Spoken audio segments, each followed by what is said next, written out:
Hello students, in this video we are going to learn divisibility test of 8 म्हणजे 8ची कसोटी. 8ची कसोटी काय आहे बघा. The number is divisible by 8 if the number formed by hundreds, tenths and unit digit of the given number is divisible by 8.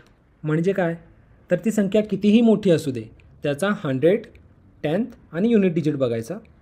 म्हणजे उजवीकडून पहिले तीन संख्या युनिट, 10th आणि 100 हे तीन अंक म्हणून जी काही संख्या तयार होते त्या संख्येला जर 8ने निशेष भाग जात असेल तर ह्या पूर्ण संख्येलाही 8ने निशेष भाग जातो.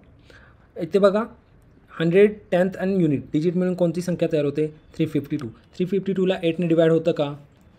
8 1 जा 8, 8 4 जा 32 राहतं 3, 8 4 जा 32. डेसिमल पॉईंट आला नाही म्हणजे त्याला निशेष भाग गेला. जर आता ह्या 352ला म्हणजे ह्या लास्टच्या तीन अंकांना 8ने निशेष भाग गेला आहे म्हणजे ह्या पूर्ण संख्येलाही 8ने निशेष भाग जाणार. आता इथे बघा सेकंड एक्झाम्पलमध्ये लास्टचे तीन डिजिट कोणते आहेत 4 8 4 म्हणजे 484. 484ला 8ने निशेष भाग जातो का.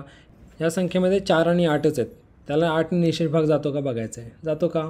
8 1 जा 8, 8 6 जा 48 राहिलं 4. 4ला 8ने निशेष भाग जात नाही म्हणजे डेसिमल पॉईंट येत आहे. डेसिमल पॉईंट येतो म्हणजे 484ला 8ने निशेष भाग जात नाही आणि म्हणून ह्या पूर्ण संख्येलाही 8ने निशेष भाग जात नाही. क्लिअर.